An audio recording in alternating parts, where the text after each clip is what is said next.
Hearing to order.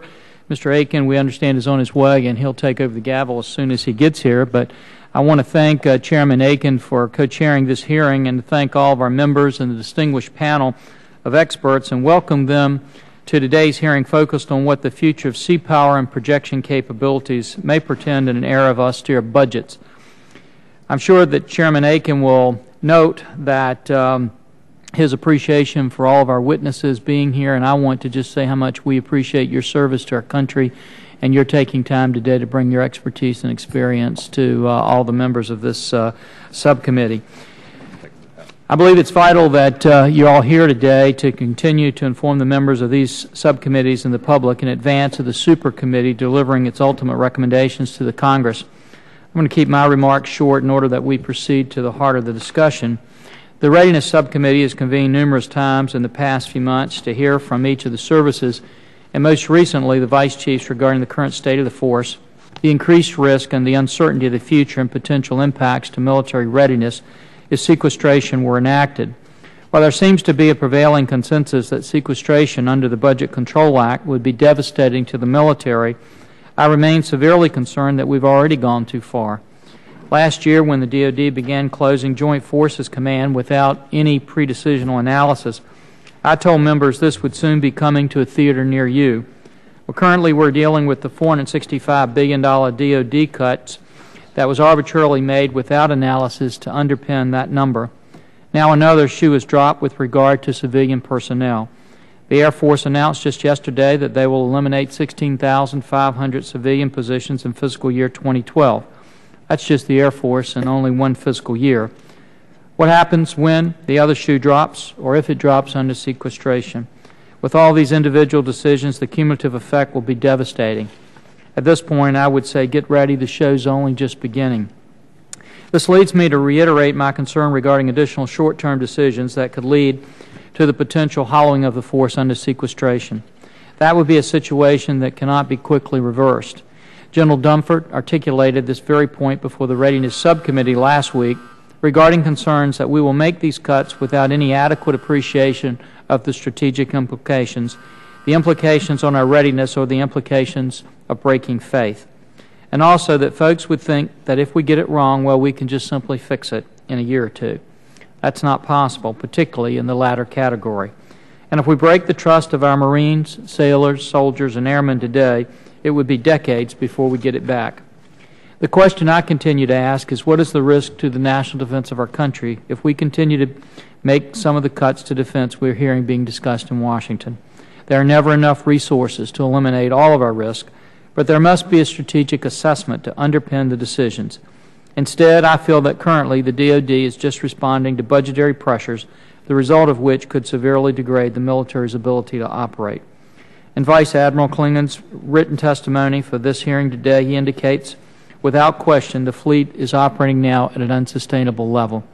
To best meet the combatant commander's need for deployed Navy forces since September 11, 2001, and to respond to emergent requirements, we've increased the frequency and average length of unit deployments. This has resulted in reduced training time, reduced maintenance availabilities, a narrowing of pre-deployment training for certain units to mission-specific tasks, and an accelerated aging of our ships and aircraft.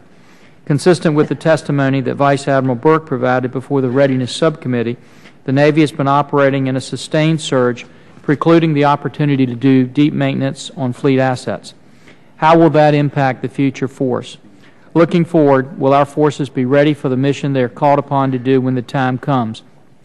While there are many contributing factors that brought us to this point today, we are currently at a crossroads where we have time yet to prepare for the many tough decisions that lie ahead. In doing so, we must not forget our obligation to ensure our men and women in uniform are given all the tools necessary for the job we ask them to do. I look forward to learning from each of our witnesses about how we cope with these challenging physical times while also maintaining a ready military. At this time, I'd like to recognize my good friend, the representative from North Carolina, Mr. McIntyre, for any opening remarks he might have, and pass the gavel to Chairman Aiken. Thank you very much. I thank the Chairman, thank you Mr. Forbes and Mr. Aiken, and thank them for their leadership. I also want to thank the witnesses for taking time out of your schedules to be with us today and to even come and meet with us yesterday and other days that you've met with us personally when we've had questions or had concerns, and you've been proactive in raising the awareness of the concerns that our military has with regard to this budget. It's becoming clear that as we draw down from Iraq and Afghanistan, the demand for maritime presence and force projection will increase. We must ensure that our troops are available to quickly respond to crises around the world. As we know also, there will be times that we're called upon to offer humanitarian assistance in disaster situations and to help protect and keep open economic trade lanes by maintaining peace operations. I am concerned, very concerned about the impact that large defense cuts will have on U.S. national security. DoD has given more than their fair share in budget cuts already. And if further cuts were implemented beyond those in the Budget Control Act, our great nation possibly could be jeopardized in terms of its status as the global power that is preeminent. I look forward to hearing the witnesses discuss the current missions we're executing in our combat AORs and elsewhere around the world. More importantly, I'd like to hear which of these missions would be compromised if we face the inevitable situation that we hope we will not face by November 23rd or ultimately December 23rd. Thank you to the witnesses for your service. Thank you, Mr. Chairman. Here we go. Thank you very much. Appreciate it. And thank you, Randy, also for sitting in for me here. Was caught on a telephone. I maybe ought to get rid of those gadgets. So if we could, I'd like to back up a little bit, start the meeting with a prayer, if I could. Father, we thank you for the people who serve us in uniform, and we just ask, please, now for your wisdom as we take a look at the decisions that we need to be making in this nation. And I ask your blessing on everybody here, and help us to make good and wise decisions. I pray in Jesus' name, amen. Just to put things simply, and I want to try to get to the right altitude here, we've already taken $450 billion in cuts to military just in the last year or so. Now, $450 billion is more than normal paycheck that I know what to do with, so what does that amount to? I want to try and put that in perspective. First of all, we have a Marine general. I think you're talking about $100 billion maybe for a year to run the United States Marines. Is that roughly right? So $450 billion cut that we've already taken would be the equivalent of 4.5 years for the entire Marine Corps budget, right? Let's shift over now. Let's talk about aircraft carriers. We have, I believe, 11 aircraft carriers. We don't lose them too often. They're considered important. How many would $450 billion buy? About what, maybe 45 aircraft carriers? That's a long string of aircraft carriers. That's how big the cuts we've already taken are. And now there's discussion about cutting more. And so the point of this hearing is to say, when is enough already in terms of cuts? Now, just to put some things onto some graphs, we have a couple of graphs that I think are very important for people to be aware of. The first is this one here, and it's on the chart, and it's basically it shows as a percent of GDP how much we've spent on defense through the years, and also as a percent of GDP what we're spending on various things that politicians call entitlements. The red line is the entitlements, the blue line is defense. And what you see is we're spending a whole lot less of the American dollar on defense than we used to.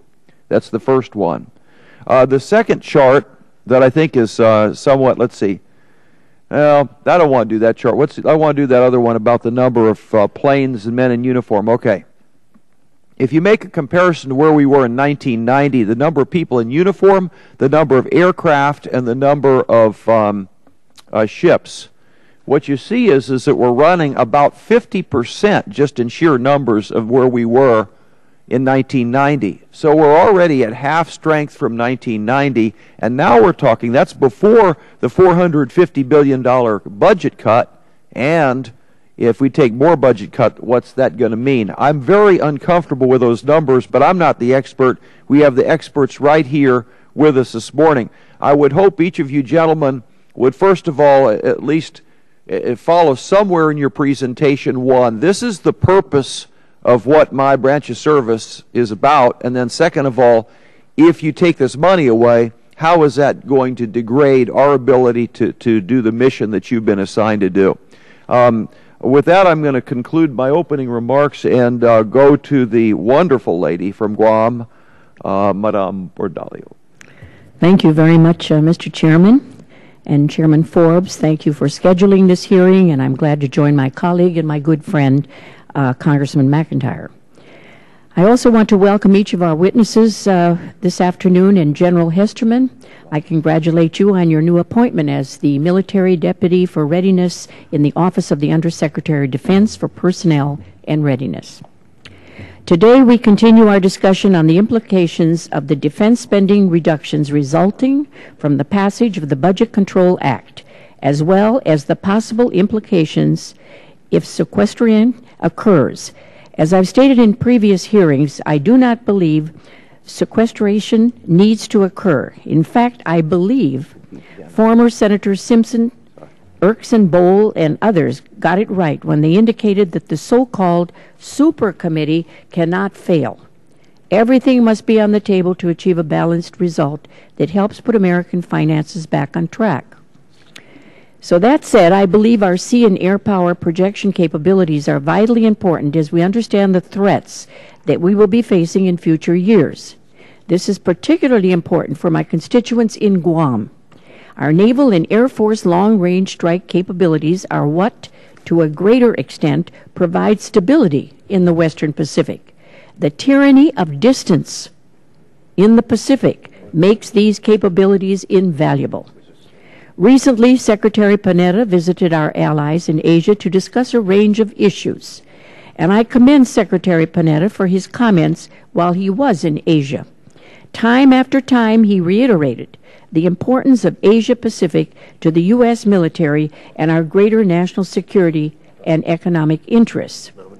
He further stated how important it is that no matter what happens with regards to current or future budget reductions, that we at least maintain, if not grow, our military presence in Asia-Pacific. Secretary Panetta stated, and I quote, "Most importantly, we have the opportunity to strengthen our presence in the Pacific, and we will," unquote. I believe that is the right approach for our country to be best postured to address current and emerging threats. I hope that each of our witnesses this afternoon will be able to comment on the importance of power projection or long-range strikes if we are to maintain a constant and significant presence in Asia-Pacific. Specifically, how important is the development of a next-generation bomber to our presence in the Pacific? What additional capabilities could this asset provide us in the Asia-Pacific region? Further, what strategies are being employed to manage the program in a cost-effective manner? For our friends in the Navy and the Marine Corps, I hope you can each comment on the impact that tyranny of distance has on power projection. What is needed to overcome the tyranny of distance? There has been some discussion, particularly by our friends in the Senate, of pulling back most of our military forces from abroad to bases back home, or whether we even need a forward deployed presence.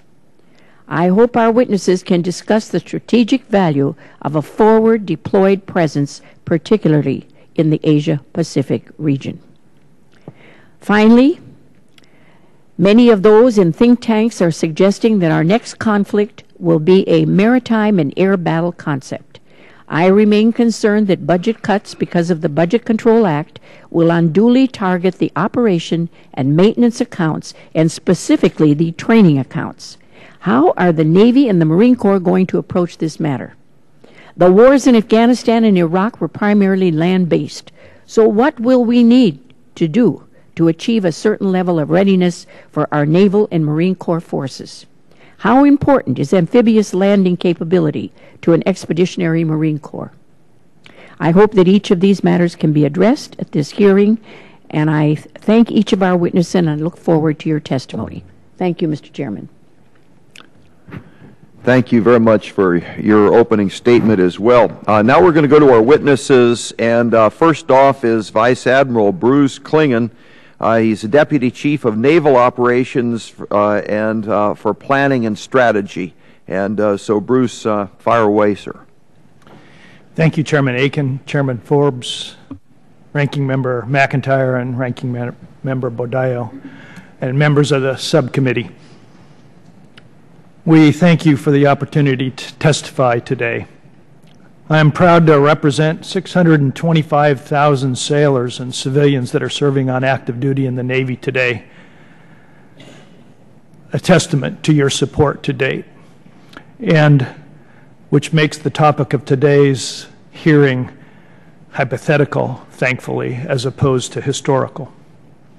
I look forward to assisting you to ensure that our Navy remains fully capable of providing America offshore options to protect and advance our national interests in an era of uncertainty and fiscal challenges that must be addressed. As it has for more than 200 years, our Navy today delivers credible capability for deterrence, sea control, and power projection to prevent crises, contain conflicts, and win our nation's wars. We remain forward at the maritime crossroads, protecting the interconnected systems of trade, information, and security that underpin our nation's economic prosperity. This prosperity requires free access to the global commons, in particular the maritime, air, space, and cyberspace commons where the Navy operates today, which are increasingly threatened by both state and non-state actors. Significant concerns have been voiced regarding the impact of the Budget Control Act on the Navy's future ability to fulfill its fundamental responsibilities. There is no doubt that the evolving security environment, characterized by systems designed to neutralize our advantages in both space and cyberspace, proliferation of sophisticated weapons intended to prevent freedom of action in those global commons, aggressive, coercive, and assertive states, unfettered by international norms, and persistent attacks by violent extremists. All of these characteristics of the future security environment pose a growing challenge to our national interests. And all of these characteristics demand a ready Navy that can rapidly and effectively respond to diverse crises, with efficient offshore options ranging from humanitarian assistance to high-end, high-intensity combat operations against a very capable adversary. The risk to successfully accomplishing such missions today is significant, and the impact of the Budget Control Act before sequestration will push this risk to the manageable limit. Tough choices will have to be made as we balance this risk and distribute it across the Navy's portfolio, and as we endeavor to ensure that we are manned, trained, and equipped to fulfill our obligations to the nation.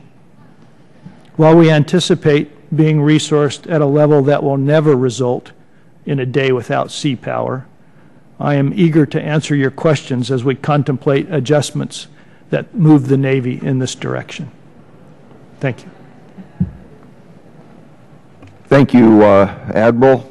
Our next witness is going to be Lieutenant General Richard Mills, Deputy Commander for Combat Development and Integration at the Marine Corps Combat Development Command. General Mills. Thank you, sir. Chairman Aiken, Chairman Forbes, Ranking Members McIntyre and Modelo, members of the subcommittee, thank you very much for the opportunity to appear before you today to discuss the importance of sea power and projection forces. More importantly, thank you for the tremendous support you provide to your Marines on a daily basis, both here in CONUS while embarked aboard ship and in combat overseas. As we plan for the years ahead, we see a world of increasing instability and conflict. It will be characterized by poverty, competition for resources, urbanization, overpopulation, and extremism. Failed states may indeed become safe havens for terrorists, insurgents, and criminal groups that directly threaten the United States and our allies. There's no doubt that these trends will exert a significant influence on future security environments. History tells us that we never know when crisis, conflict, or security challenges will occur, but it also tells us we know they will occur. It also tells us of the price we'll have to pay if we are unable to respond to them quickly, effectively, and reasonably. While the character of the future security environment continues to evolve and change, our nation's requirement to maintain a forward-based force and readiness has not changed and, in fact, has never been stronger. Forward deployed forces are important for a myriad of reasons. First, physical presence matters. It demonstrates our economic and military commitment to a particular region. It deters our adversaries, and it assures our friends. Crisis response matters, and crisis response is frequently measured in hours, if not in minutes. Embassies are threatened, Americans are put in danger, disasters occur, time is critical. Flexible options are critical. When the Marines rescued a downed American pilot shot down in Libya earlier this year, the Marines so did from amphibious shipping in the Mediterranean, with the rescue completed within 3 hours of notification. Without our forward presence, that situation would have turned out dramatically differently. Imagine how the situation might have changed had Gaddafi, in fact, captured a U.S. aircrew. Earlier in the year, within 20 hours of notification of the tsunami, forward deployed Marines arrived in Japan to conduct humanitarian assistance and disaster relief missions. Crisis response cannot be adequately accomplished in the United States. By its very nature, it requires a forward presence that our naval forces are uniquely positioned to provide. We are the nation's away team ready to respond to any crisis. The nation must have forward deployed Marines ready to respond to crisis. Indeed, I believe that the phrase, "the Marines have landed and the situation is well in hand," means more than just kinetic success. It means that people struck by disaster quickly see the United States flag helping them. It means that a stable, capable force under the United States flag is on hand to assist in any number of crisis situations. Ultimately, it means people overseas thankful to the United States for the help they've received. The demand for amphibious forces has never been greater. Flexibility has been the key. This year alone, your Marines, partnered with the Navy, have fought an aggressive, full-spectrum counterinsurgency operation in Afghanistan, and we continue to fight there today. Partnered with allied forces in engagement missions in every geographic combatant commander's area of responsibility, we train with our allies. We have conducted foreign humanitarian assistance and disaster relief missions in Pakistan, in Haiti, in the Philippines, and in Japan. We have executed maritime security operations to ensure freedom of navigation along sea lines of communications. That includes the recapture of the vessel Magellan Star and the rescue of its crew from Somali pirates. The Marines have rapidly enforced U.S. embassies overseas, in Haiti, in Guinea, in Kazakhstan, and in Cairo, Egypt. We have protected diplomatic personnel. And finally, we have conducted airstrikes against loyalist forces in Libya and, as I mentioned, rescued an American aviator shot down during Operation Odyssey Dawn. The demand for amphibious forces has never been greater, as I said. While we cannot know where the next conflict will occur, we know, in fact, that it will occur. When that happens, America's forward-deployed Navy and Marine Corps team will be there, ready to plug the gaps during international crisis, ready to give our decision-makers back here in Washington time and space in which to make those decisions, and ultimately to provide those decision-makers with responsible options to respond when the nation is ready. The United States remains the world's largest economy. We are critically dependent on the sea for exports and imports that ultimately sustain our livelihood. Disruptions in the sea have measurable economic impacts on every family in the States. The nation's naval forces provide the ability to maneuver through the littorals, to deter, to defend, and to protect vital areas from any variety of threats without dependence on land bases. I would urge the members to remember that the nation's economic health is directly tied to our ability to maintain stability on the seas. Your Navy and Marine Corps team is forward deployed and ready to meet the needs of our nation. Over the past decade, our men and women in uniform have made extraordinary sacrifices. We must maintain faith with our Marines. We must send them a clear message that their contributions are recognized and appreciated. For us, the Marines, keeping faith means that the institution, the people, the Marines, the families that are out there in 29 Palms, Camp Pendleton, Camp Lejeune, Buford, are ready. We need to maintain their best interests at heart, even though they understand that there will be changes. We must have their best interests at heart at all times as you look at the three main areas of manning, training, and equipping our forces that go forward. We cannot break faith with them. Cuts at the level anticipated with sequestration would in fact break faith with those Marines. I'd like to add that as the year continues, the challenge we face operating on a continuing resolution will only increase. We need a budget passed so that we have the predictability and flexibility to carry out our missions. In the months and years ahead, we will face difficult resource decisions. I urge Congress to consider how best to mitigate the risk of a reduced defense capability. And I tell you, like an affordable insurance policy, the Marine Corps and the Navy's amphibious forces are in fact the hedge against the nation's most likely risks. It's imperative that our nation retain a credible means of mitigating risk as we draw down other capabilities and capacities. Thank you for the opportunity to be here, and I look forward to your questions. Thank you very much, General. Our last witness is Major General John Hesterman, United States Air Force Assistant Deputy Chief of Staff for Operations, Plans, and Requirements. And I also wanted to offer my congratulations, General Hesterman. That's your nomination for Lieutenant General, I guess, was just yesterday, was it? Thank you very much. Please proceed. Thank you, Chairman. My senior joint brothers have told me I will immediately become more intelligent, more eloquent if that confirmation process goes forward. Chairman Aiken, Chairman Forbes, Ranking Member Bordello, and all the distinguished members of the committee, thanks for the opportunity to provide you an update on your power projection forces and your outstanding airmen around the world. Today, your Air Force is fully engaged in operations across the globe supporting our nations and our combat commanders' requirements.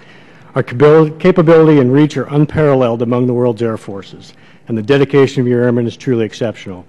And they're busy. Each day, 24 hours a day, a mobility aircraft takes off every 90 seconds. On an average day, your airmen and our airlift fleet transport 4,500 passengers and over 1,900 tons of cargo.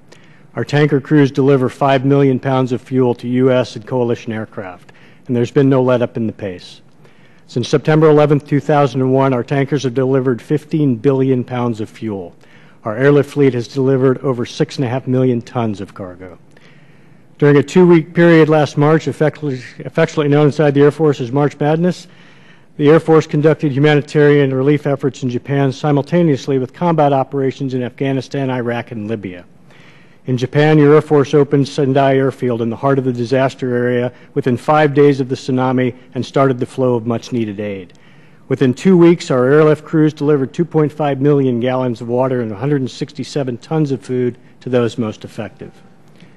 Last year in Afghanistan, we airdropped 60 million pounds of critical supplies in the most heavily contested areas to our soldiers and Marines. Our airdrop for Operation Enduring Freedom has doubled each year since 2006. From 3.5 million pounds in 2006 to 60.4 million pounds in 2010. And this year we've exceeded the 2010 number already. This important capability minimizes the predictable overland delivery requirement, which puts truck convoys and U.S. personnel at risk to insurgent attacks and the prolific IED threat. It saves soldiers and Marines' lives. At the same time, in the early days of the Libya conflict, as part of Operation Odyssey Dawn, our B-2 stealth bombers launched from Whiteman Air Force Base in Missouri, flew halfway around the world, and destroyed precise targets in Libya before flying back home to Whiteman.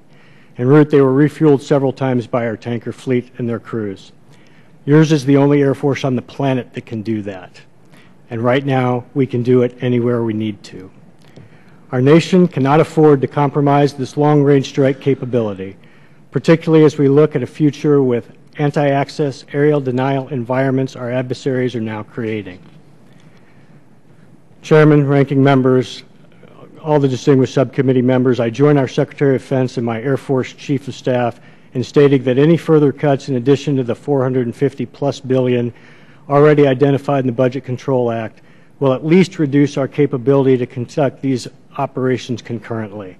And if the sequester provision goes into effect, it may risk our ability to protect the nation. My sincere thanks to all of you for your continued support, to your outstanding airmen, and to all our nation's military, and I look forward to your questions. Thank you all three for your testimonies. We're going to now proceed to questions from both committees here. And as a chairman, I guess I get the first shot. So I'm going to try and start with kind of simple things. There are a lot of people that would prefer America to be a nation that's at peace and where things are peaceful and there's not war going on all the time. So if you really want America to be a peaceful nation, would you think it would be better to have a strong military or a weak military? Chairman Aiken, I'll start the answer. And of course, you might imagine that that you'll find unanimity of opinion at this table that a strong military certainly contributes to the peace that the American population and, frankly, our allies and partners desire. And in many cases, we are the guarantor of their peace as well as our own. Good. Let's just stop right there. That's kind of what I was fishing for. It seems like to me, if we are strong, one, it doesn't encourage adventurism in other nations that are less stable, and it provides not only peace for our own people, but around the world, nations can trade and more or less live at peace just because of, in a sense, the umbrella that we provide. Is that a pretty safe assumption? And so if we allow our defense to degenerate, then we get into a situation where there's more wars and things. Isn't that right? The times that we've been at war, haven't those times been many times when we are not as strong as we might have been?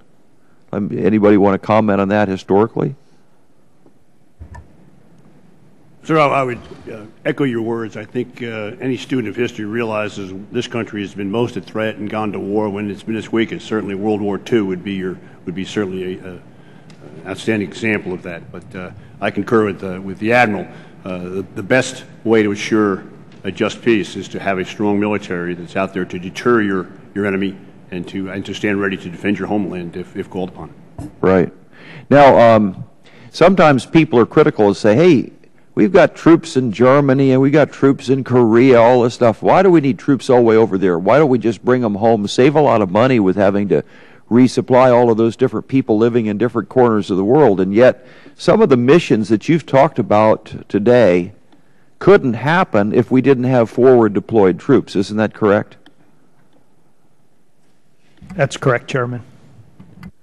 So just kind of running through things. First of all, the Navy, your mission in a way is to turn the oceans into area where we can project force in order to keep the peace, but also be prepared for different contingencies. Is that correct?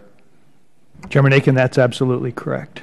And in order to do that, you have to have a certain number of ships, because the globe is a pretty big place to put ships on, isn't it? Yes, it is. So you don't have enough ships, you're not going to be present, and then people start to become adventurous and do risky things. Is that right?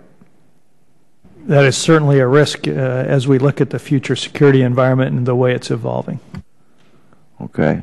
And then from the point of view of the Marine Corps, your job is to be the first ones in, but in a degree, doesn't that also buy us time in terms of what our response needs to be when there is a problem, General? Absolutely, sir. The presence of amphibious forces near a crisis site, I believe, buy critical time for decision makers to sort out what needs to be done and come to a reasonable solution over that. Those forces don't necessarily have to be ashore. Simply their presence in the area indicates that the strength and power of the United States is there, ready to take action if so called upon. I believe it has a huge deterrent effect any place in the world where we have our forward deployed forces. Because essentially, if you need to go into a particular location in the world in a fairly short period of time, you can hit with a pretty big hammer and land an awful lot of Marines. Is that correct? Sir, we advertise ourselves as a middleweight force, but we are in fact strong enough to be able to stabilize any situation and then allow for the entry of the joint force as it begins to close on that situation. But yes, sir, we are there prepared to win once we get ashore, and then thoroughly ready to do so under our current capabilities.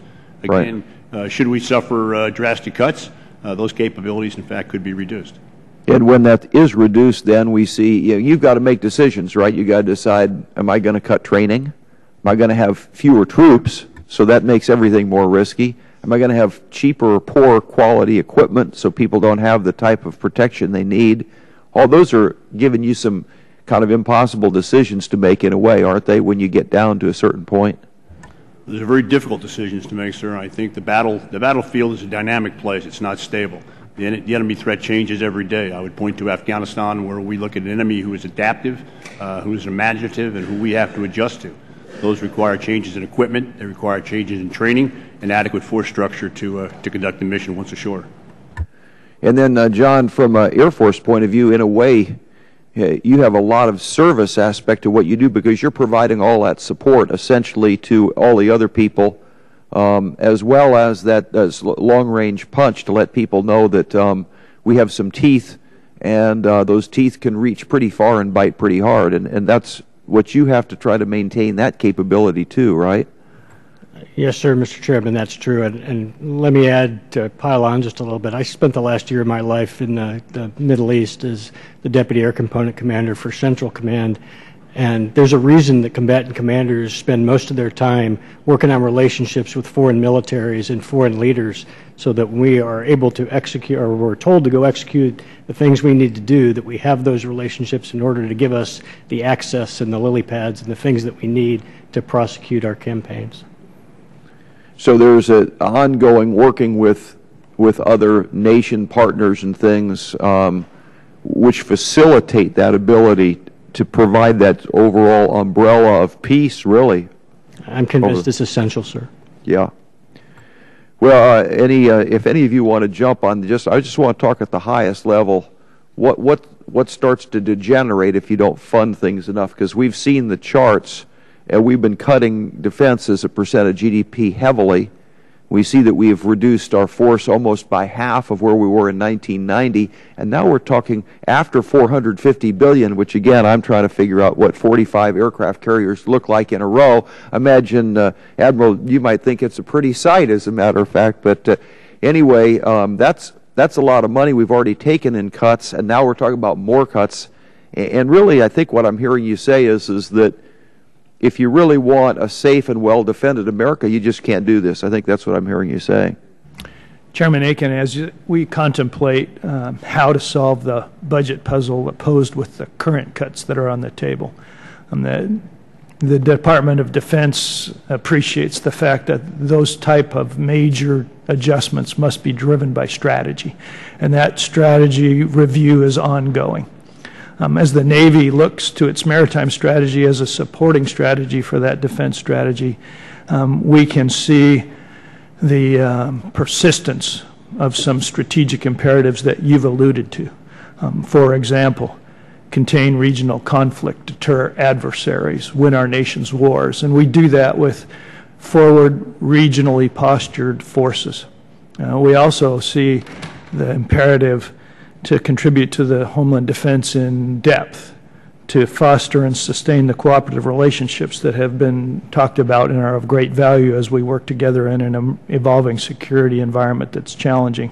And of course, to prevent disruptions and crises that disrupt the international system that benefits all of us, as I mentioned earlier, not just America, but allies, partners, and even adversaries. To that end, we use globally distributed naval forces, and the benefit of those forward forces is a commitment, it's declaration of commitment to our allies with which we have common defense agreements, to our partners who look to us to protect their interests and their economic well-being in a world that relies on container ships moving 90% of the commerce. And we look at the rapid response that the General talked to, where we can provide with a Navy offshore options that are very diverse in their capability and tailorable to achieve support of our national interests. So we look, as these budget adjustments must be contemplated, at the prospect of finding the forward presence that we know we need in this evolving security environment to be at risk. Thank you very much. I don't mean to take too much time, but I think the next person I'm going to isn't here, McIntyre. So I'll go ahead, Madam. Thank you. Thank you, Mr. Chairman. My first question is for General Hesterman. Last week, while Secretary Panetta was meeting with allies in the Pacific, he reaffirmed the U.S. intent to remain a Pacific power. We applaud the Secretary's focus on this key region, and we will do everything we can to support this imperative. However, in order to ensure that such words can be translated into actual military capability, we need to think about numbers. Given the tyranny of time and distance in the Pacific region, and I know I don't have to remind you, but given that these areas are part of the United States and many thousands of U.S. citizens are living there, at what point do Air Force fleet numbers drop too low to sustain an extended air campaign in the region? We must have enough long-range strike assets in the fleet to project force over enemy territory in a concentrated fashion. The Air Force has done nothing but shrink the force over the past decade. At a certain point, you simply can't do more with less. So my question is, where is the red line regarding the size of the fleet as we look at the operations in the Pacific Theater? Ma'am, I don't have a number for you, but what I will tell you is this is important to us. It's what we do. You know, my kid brother is a 46-year-old vice wing commander at a strategic bomber base in Louisiana. He spends a lot of time on Guam. Every airplane on the ramp is 4 years older than him at least. So what we have to do is be able to have a budget that allows the modernization of that fleet, so because we expect those youngsters to fly that thing until 2030. And in order to equip it and equip the weapons bays with the kinds of standoff weapons they'll need to fight in the Pacific Theater, you know, we have to fund those things, because they'll go if we ask them, needless to say. You know, we have to fund the long-range strike bomber, as you talked about, because at some point, you know, we have to have a platform that will actually get and be able to operate inside of that fight. So it is seminally important to us to have the right number to be able to prosecute our campaigns in the theater there. Good. You So know, it you should be can't give me personal the to all number, of us, but it must be the right number. Yes, ma'am. Thank you, General. And I have another question, Mr. Chairman, for Admiral Klingon and General Mills.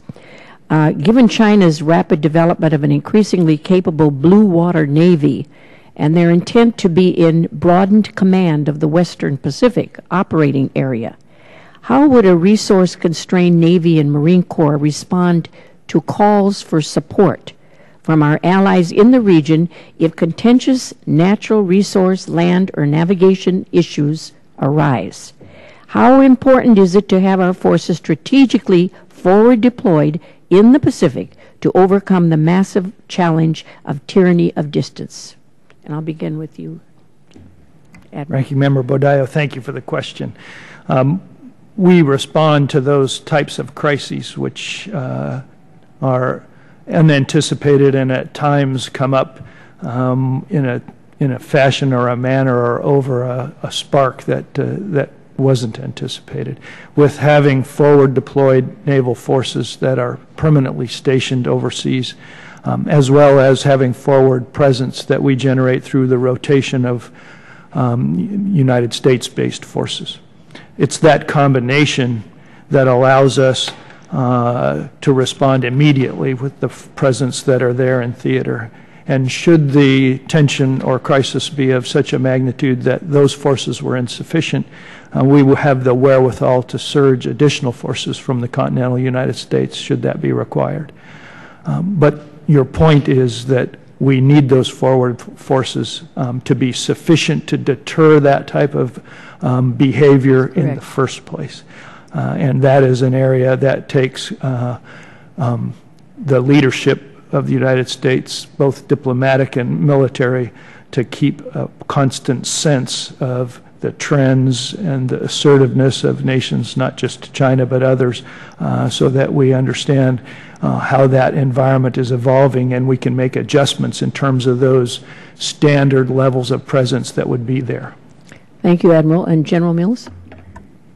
Yes, ma'am. I would just add to the Admiral's comments on the value of the forward deployed forces over there that they assure our allies and our friends that the U.S. is interested and that we maintain a presence over there because of that vital interest and our vital interest in supporting them as they proceed to their day-to-day activities. Secondly, it gives us the opportunity forward deployed to interoperate with our allies. I would point to the Australians, who are developing an amphibious capability because of some of the threat that they see on the horizon. Forward deployed forces enable us to operate on a day-to-day basis with them, to gain familiarity with them, interoperability, and to develop those relationships that become very critical during times of crisis and ultimately perhaps in times of war. So the value of a constant presence out there, I think, cannot be overstated. Thank you, General, and I yield back, Mr. Chairman. Congressman Forbes. Thank you, Mr. Chairman. And gentlemen, thank you so much for your service to our country and for being here today. Admiral, we talk a lot about these numbers, and they kind of go over everybody's head sometime, especially the general public. I know not over the three of your heads. But one thing that really just stuck out to me in your testimony was the fact that you said that in fiscal year 2011, throughout 2011, the Navy was only able to meet 59% of the combatant commanders' requirements. And I'm assuming I'm reading that correctly. And that was, as I understand it, before the $465 billion of cuts that are going to be coming our way that we're already taking, and obviously before any $600 billion in sequestration. Is that a fair statement, Admiral? Yes, sir, it is. General Mills, have you been able to look at a similar analysis for the ability that you had to meet our combatant commanders' requirements before all of these $465 billion of cuts or the $600 billion cuts? And if you were, can you give us any ballpark of that percentage, like Admiral? I can, Mr. Chairman. If you assume that the 20,000 Marines deployed to Afghanistan also meet a combatant commander's requirement, then we're at about 60% of that requirement. If you subtract those 20,000 forces out, we drop into the 20s because of that large commitment on the ground that we have in Afghanistan. I think some of it reflects, for both of us, the rapid rise in those requirements over the past few years. Since 2007, we've seen somewhat of an 86% increase in the combatant commanders' requests for amphibious forces. So it's a rising demand, and there's a large commitment already made, and we're doing the best that we can. And you're not seeing anything on the security front that suggests to you that that's going to reduce significantly over the next few years, have you? I do not. I do not. I would expect that demand only to increase. General Hesterman? Sir, I don't have a number to throw out at you. What I will tell you is the combatant commander requirement for several of our capabilities are at a 1-to-1 dwell. That means people are in combat for at least as much time as they're home. So pararescuemen, ISR operators, combat controllers, special operations weather guys, civil engineers, our EOD guys that find those IEDs. There aren't enough of them, and we send all that we can, and we've already cut well back in some of our training in order to meet combatant commander requirements. We'll continue to do that. Our service leadership is committed to giving them everything that we have. And General, just for clarification, that's before yes, sir. The $465 billion of cuts that are coming down the pipe we're already taking. Yes, sir, that's true. And obviously long before sequestration. Yes, sir. Admiral, just one last question for you, and this is no fault of the Navy's. This is because we just haven't given you the resources. But today, as I understand it, you're facing, let's forget Afghanistan and Iraq, and let's look at China and what we're faced there. Chinese, for the first time in our lifetime, have more ships in their Navy than we have in our Navy. And we could argue about capacity and those kind of things, but it's my understanding that from just surface-to-surface missiles based on open-source documents, they can hit us from about 185 kilometers, and we're at about 120-kilometer range to them. In the end of this decade, they're going to have 78 subs to our 32 subs in the South China Sea if we don't do something different. You have a $367 million shortfall in your maintenance accounts because we haven't given you the money to do them. My concern is this. If I look at your projections for shipbuilding and even a minimum 313 ship Navy, about 70% of those ships that will make up that 313 ship Navy by 2020, we already own today. But we're not able to do the maintenance. Again, not through your fault because we haven't given you the resources. What can the Navy do? Are we going to continue to just allow our resources to wear out so that we take them off earlier? Or are we going to try to invest resources to try to maintain them and get a greater service life?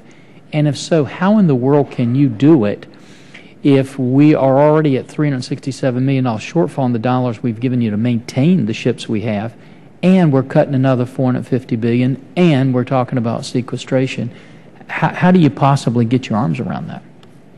Well, that is one of the daunting challenges that we're working with, not just today, but as we look to make the cuts required. First of all, one of the contributing factors to the material condition of the ships, which we're working to invest in through increasing the dollars that we allocate to our maintenance counts, to your point, to get those ships to their expected service life. One of the challenges has been that for at least the last 3 years, we've been operating above a sustainable operational tempo at a level that we call surge, as we endeavor to meet that combatant commander's demand that you alluded to. That is with our current force structure. It's come at a cost that represents missed maintenance opportunities or reduced maintenance opportunities. It's come at longer deployments that have caused that compression of the maintenance cycle. It's come at tailored mission training as opposed to fully robust major combat operations training, so that we can get those ships forward to do the missions that the combatant commanders need. As we've looked at the cost of that surge, we've come to the conclusion that you mentioned, which says it's an unsustainable rate, and we must build time into our force generation model that allows appropriate maintenance to be conducted, and we must fund that maintenance appropriately. We've taken steps within our budget constraints, approximately $900 additional million each year towards that end, but it will come at a cost of reduced forward presence as we keep those ships which have been operating at surge at home to get the maintenance required. So, Admiral, it would be fair to say that 59% that you were able to meet under the previous budgets, we may not even be able to meet that if we're having to keep more of the ships back home. Is that a fair statement? That is a fair statement. It will depend on their demand signal, which, as the General alluded to, we expect in the evolving security environment will go up. Thank you, Admiral. And Mr. Chairman, I yield back. Thank you. Thank you, gentlemen. And Congresswoman Davis. Thank you. Thank you, Mr. Chairman. I appreciate the joint hearing and certainly appreciate the service of all you gentlemen. Thank you very much for being here, for your leadership. I wanted to just clarify for a minute as I'm looking at the declining force structure chart, and are these numbers that you all, if we go over to the final, if the super committee fails, my understanding is this is really a worst case scenario if totally across the board everything is cut. Are these the Pentagon's numbers? Congresswoman, I can't attribute the numbers to anybody beyond what the footnote says, but I can comment on the impact of sequestration. Backing up just a minute, as we look at how to work simply with the current bill that we have with the existing 400 to 500 million, 450 to 500 million requirement, we're looking to balance risk as we take those cuts by, number one, making sure that we're ready to fight and win today. Number two, to build the future force that we can fight and win with tomorrow. And three, to take care of our people. Yeah. As we work through those priorities to avoid a hollow force. I understand. Yeah, that can't get I appreciate that, sir. I just wanted to understand for myself, because I think that the attribution is for the quote and not for the numbers in the chart, if I'm not mistaken. And I just wanted to, I hope that, you know, if you all can go back and take a look at those and see if is that really what you would come up with, so that the Department of Defense would provide those numbers. I think the other thing that's really critical, and it's important, I think, for our constituents and certainly for the country to understand is, you know, as you're talking about the 59% of requirement and certainly 87%, you know, for Marines, what does that really mean in specifics? I think you've tried to do that, but it would be helpful to even have that on paper. As we were to draw down. Some of those requirements we know, certainly in budgets, there are things that, you know, under the best of circumstances, it'd be great to have, but it's not as critical as some other things. I think I'm looking at the criticality here. What is it that really does make a difference? I happen to believe that humanitarian missions actually can do more for the country sometimes than other commitments that we have and other kinetic activities. So I think that if we could look at that more, that would be very helpful, because we're trying as hard as we can to communicate with the individuals that are serving on this super committee, and that kind of specificity would be very, very important to have. I think that we talk about hollowing out of the force, but getting down to the details is also important, and certainly on the personnel issues, I welcome your comments about that. You don't have to make them now, but where is it? I mean, obviously none of us would like to touch any of that, but if we have to, and we want to make certain that the least harmful to our troops, that keep the faith, etc., what is it that you think, in your many years of service, would actually be reasonable to look at, would be something worth, worth doing? And the other thing, just very quickly, I just have a moment in terms of the overseas presence. Our constituents ask those questions all the time. And I don't know whether there are opportunities where if you drew down a sixth of the force that's overseas, what difference that would make. We're talking about more accompanied tours in South Korea, for example. How critical is that? And is that worthwhile to put that effort into there, or is that not as important in terms of how our troops are able to carry out their mission? I happen to know something about accompanied or unaccompanied tours, but on the other hand, I think that that's today, with our budget constraints, we may be looking at some different realities. So I wanted to be sure that I had a chance to get out that message. And then I think just finally, we know that our Marines have certainly not been as much a part of amphibious ready groups as in the past, and there are challenges there, and within budget constraints, where do those lie as well? So I've given you very little time to respond. I'm sorry, but I wanted to just lay out and understand, help us get to the specificity when you can. Would you like to comment? Just quickly, Representative Davis, as we work through those priorities I outlined, these ship numbers are in the ballpark of what could result. So while I can't accredit the numbers exactly, this is the type of impact that you might expect. I would offer up, I'm not sure where those figures came from. We did a very, very thorough and rigorous force structure review over the past year, arrived at what we felt was a Marine Corps of the proper size, 186,800 Marines that met our commitments and kept our capabilities where they were, but more importantly, perhaps reduced stress on the force to give Marines adequate time at home between training deployments and between actual deployments to be able to spend some time decompressing, if you will, from their activities. That force is at great peril as we watch the budgets decline. Where the breaking point is probably difficult to say. We look at what our commitments are, what we are required to provide the nation in the way of comm plans and things like that, but also what we need to be able to give our forces adequate time to train and adequate time at home in order, as I said, to recover. I would offer up that as you talked about South Korea, the presence of forces in the Pacific offer up quite present our possible opponents over there with something they have to think about.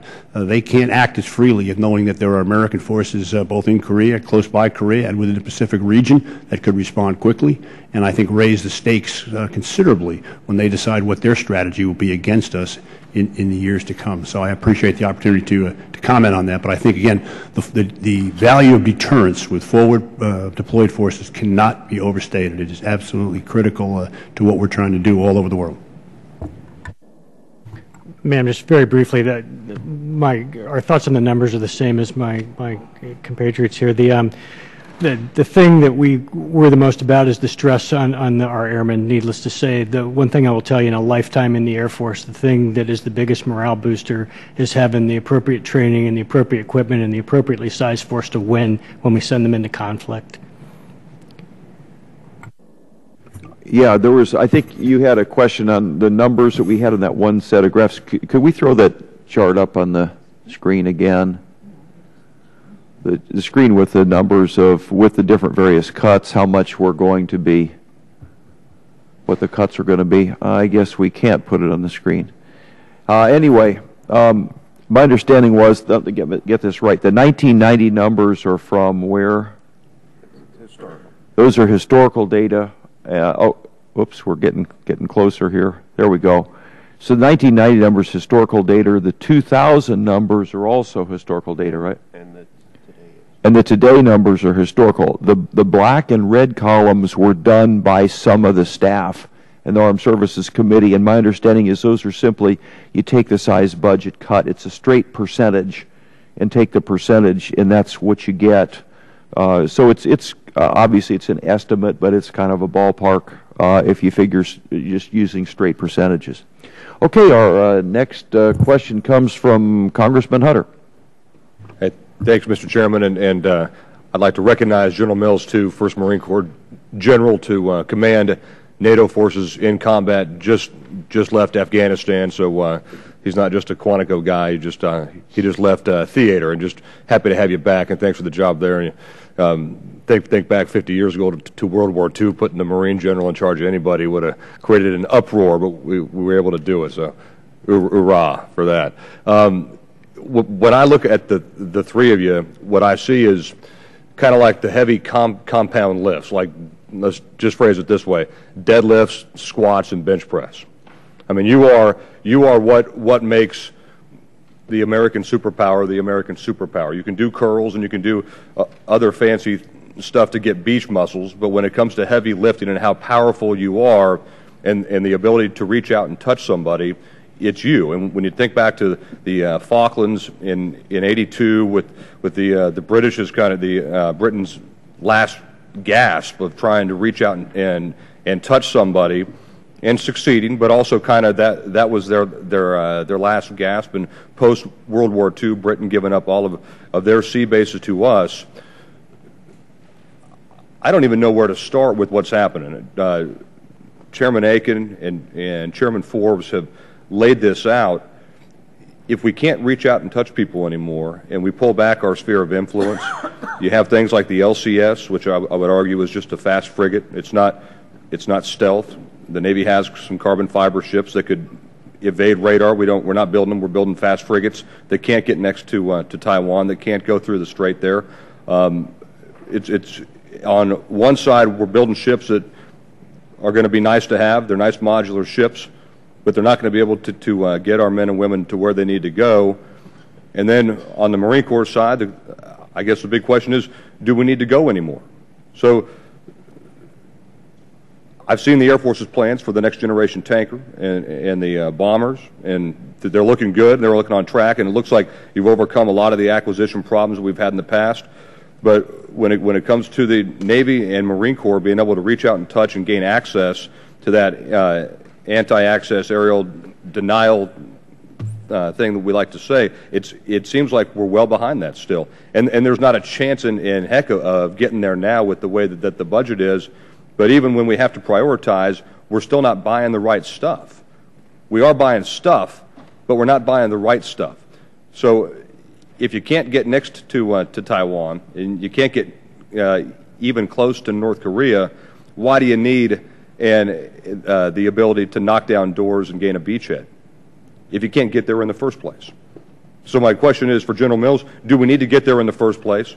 Does the Marine Corps need that anymore? And to Admiral Klingon, how do we do it if we're not going to build the right ships for it, if we're going to build some modular fast frigates that are not stealthy and that are not as fast as some of the ships like the Stiletto in San Diego? It's a carbon fiber air entrapment hull ship that can go really fast and is undetectable by radar. If we aren't going to do that, then how are we going to touch people anyway?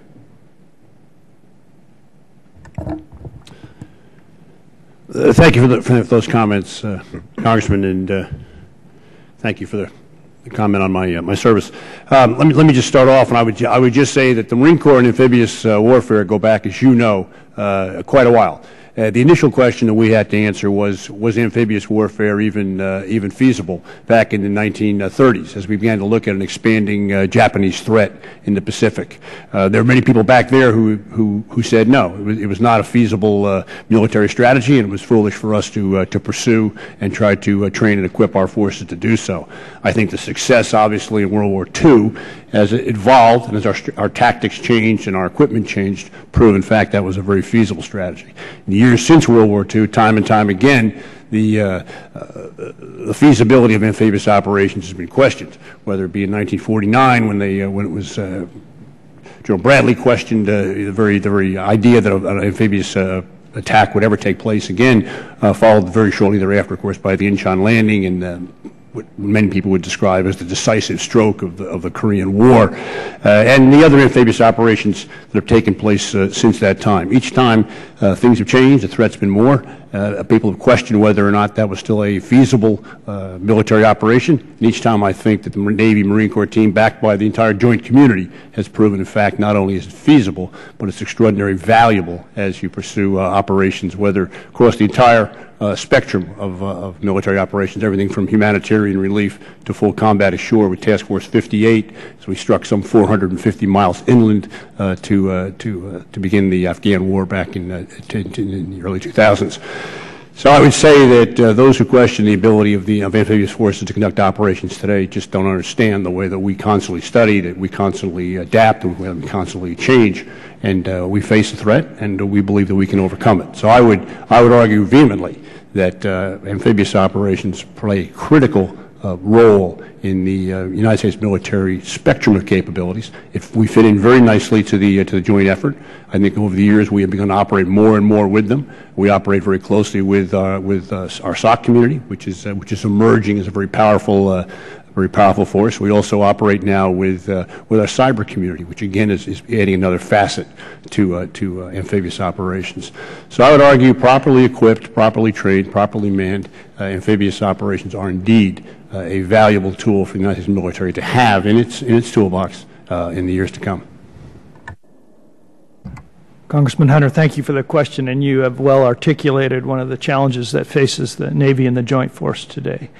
Clearly, to bring the Marine Corps to bear in its amphibious assault role and, in fact, to flow the Joint Force to a theater of interest and to sustain it requires that we deal with the anti-axis area denial environment that's not only evolving in the Asia-Pacific, but we expect proliferation of those weapons as well as it's uniquely evolving in other parts of the world. So it's a global challenge we must be able to address. Against a very capable adversary that can bring ballistic missile capability, cruise missiles, submarines, and the entire spectrum of highly technical and sophisticated weapon systems together to oppose our access, we need to bring the entire portfolio of the Navy and the Air Force and other elements of the Joint Force to bear as well. So when we look at what's required of the Navy to deal with this anti-axis environment, it runs the gamut from aircraft carriers to cruisers with ballistic missile and integrated air and missile defense capabilities, as well as our DDGs and the DDG-51. It takes P-8s to deal with the submarine threat. And even the littoral combat ship, which is our future mine countermeasures platform, which is an aspect of area denial that we've got to deal with. So it is a challenge, and the budget constraints that we face are going to require us to balance risk across that entire portfolio necessary to deal with it. Thank you, gentlemen. And I would just end, Mr. Chairman, by saying, who controls the ocean controls the world, and who controls space controls the ocean. And if we lose that ability, we're going to lose our superpower status and be a regional power. And it's going to be a sad day if we, in this committee, in these committees, allow that to happen. Thank you. Thank you, Congressman Hunter. And Mr. Larson, Congressman Larson. Either one works, Mr. Chairman. Thank you for recognition. I think what you're hearing is that deficits matter here on Capitol Hill. And the global recession that began in 2007 exacerbated structural deficits, structural problems in the federal budget overall that this Congress and Congresses before us and administrations before us and this administration have all ignored. And now we're left with a period of having to make some serious choices, and serious choices sooner rather than later. because the tail on the lack of making decisions on this is pretty big, but the impact of making good decisions now is pretty big as well in the future. So that's kind of what we're left with. And I know on this committee we talk about a core constitutional function being common defense, but there's also general welfare, ensuring the blessings of liberty. So it impacts the entire budget. And I just think it's important to make those points as we're putting this in context. We tend to focus on one set of issues here on this committee, but there's a lot of committees and a lot of people around the country who are looking at a lot of other parts of the budget too and trying to make sure that we're addressing a lot of needs. And so now we're faced with choices that, frankly, we're elected to make, but are trying to resist making sometimes. But we have to make them. That's as a premise. But for Admiral, just a couple of questions. So I just want to understand some of the details on some of the points on the maintenance of Navy ships that have been at a high operational tempo over the last 10 years. Would this a couple of questions here? Would this maintenance cycle, now we have to bring these home, would these have occurred regardless of sequestration?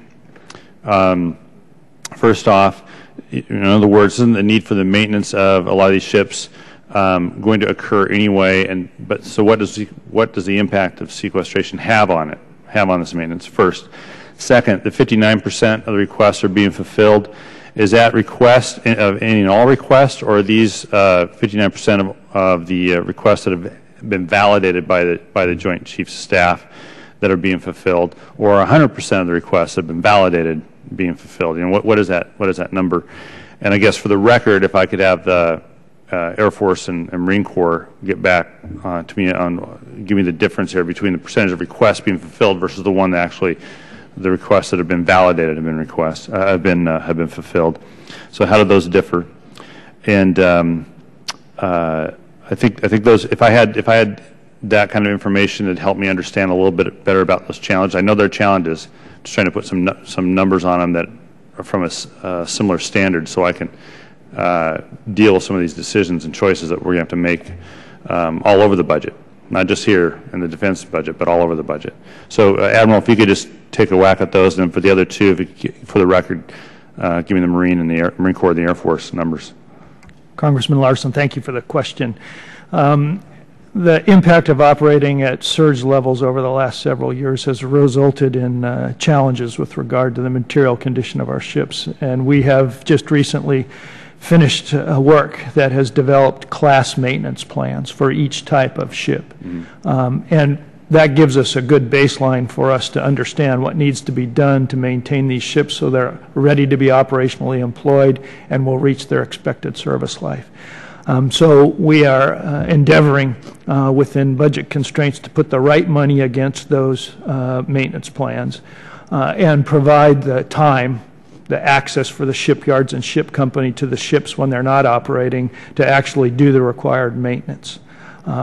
Sequestration, as you well know, applies a level cut against all program and activity lines, and so very clearly that budget line would be cut and we'd be forced to rescope some availabilities and cancel others.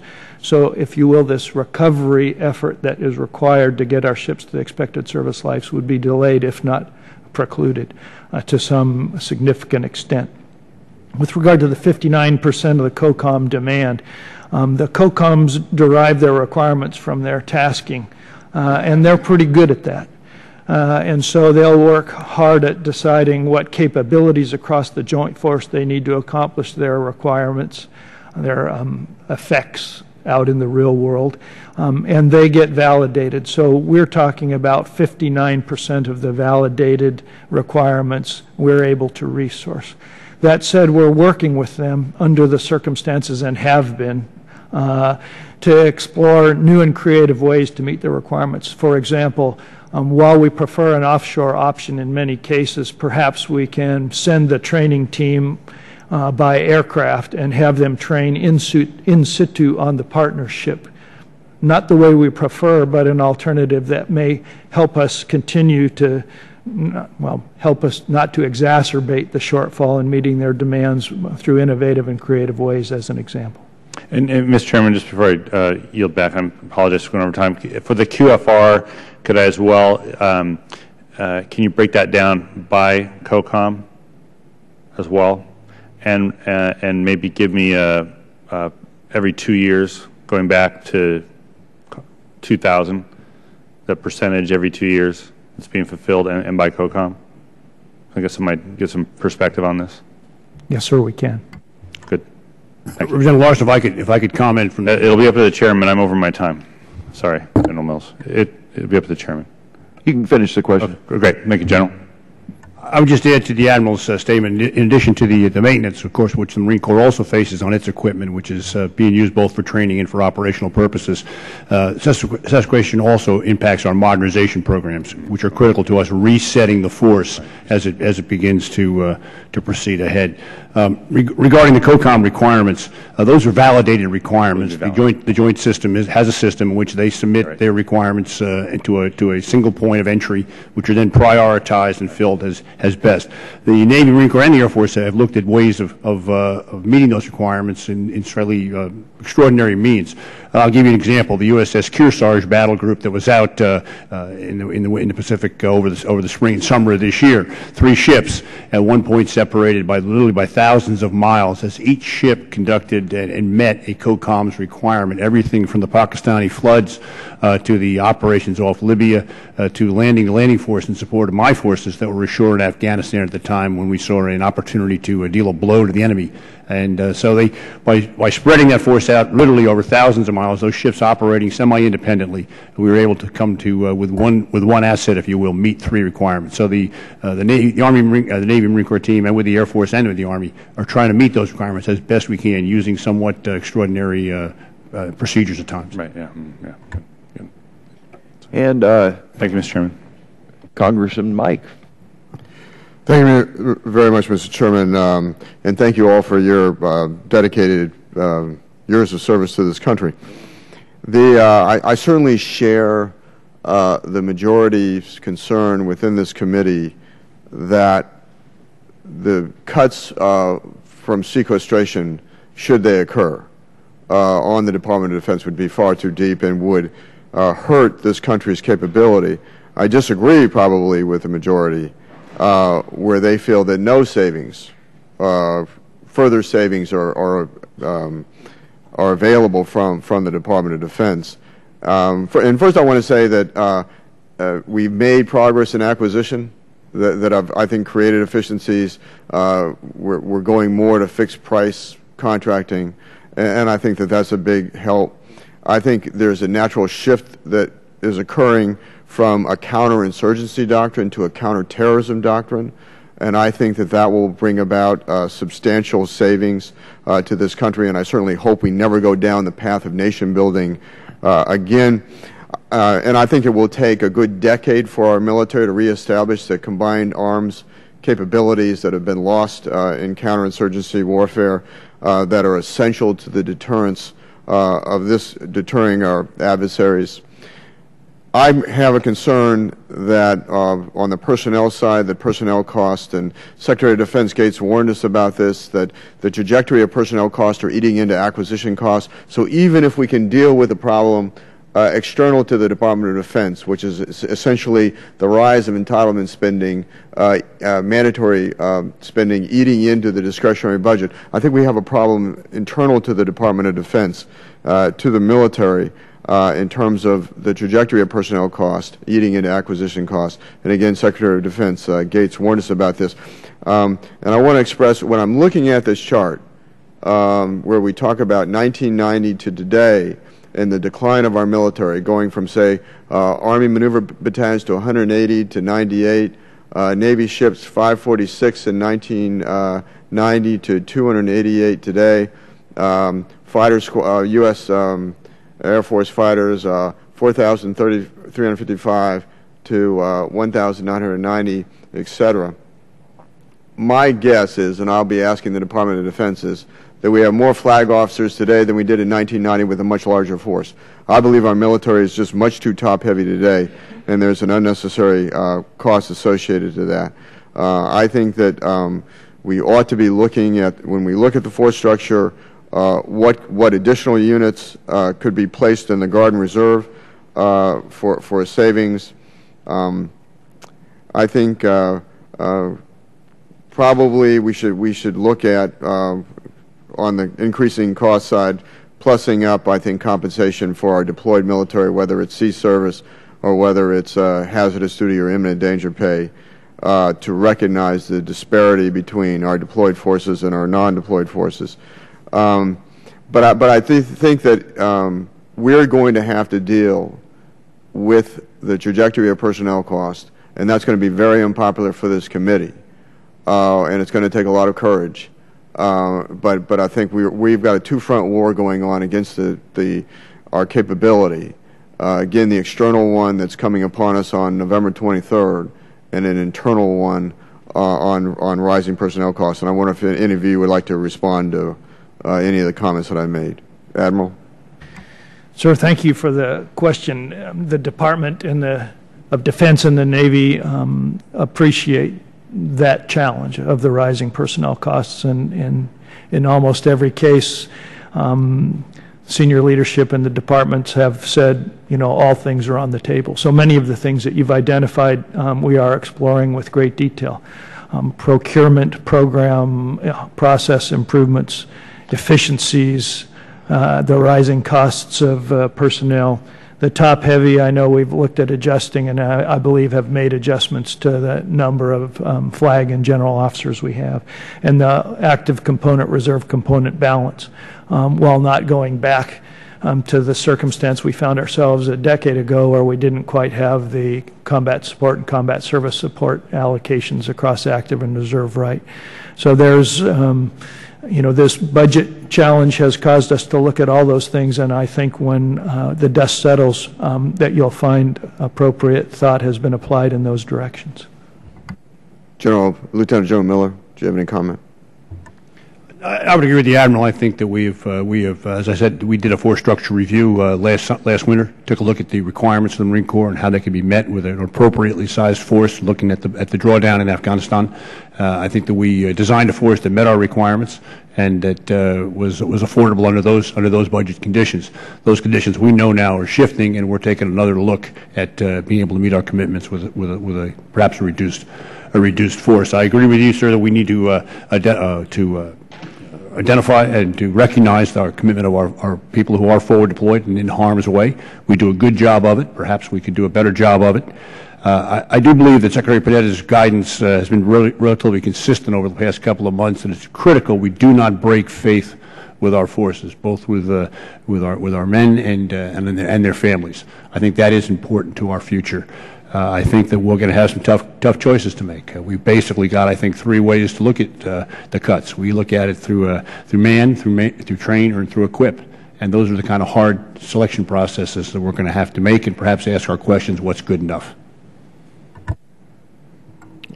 Sir, our Air Force leadership is very similar to what my brethren described here. I will tell you, I was the note taker this weekend when our Chief and Secretary sat down with our Guard and Reserve leadership. They're committed to an optimal mix. They're committed to doing this together and to making sure that we get this right.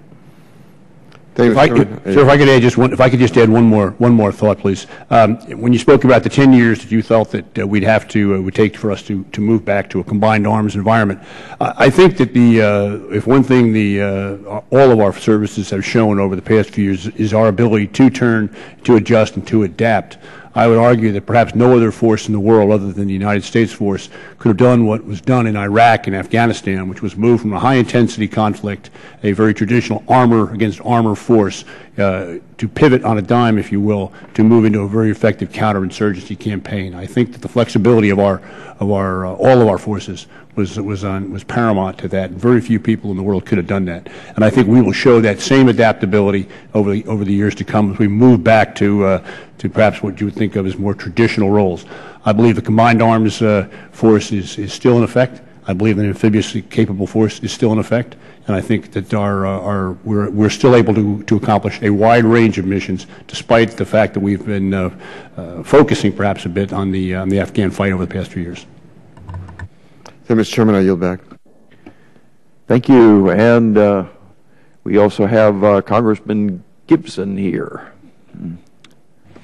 Well, thanks very much, Chairman, and I appreciate you calling this joint meeting. I appreciate the panelists today for your service and leadership.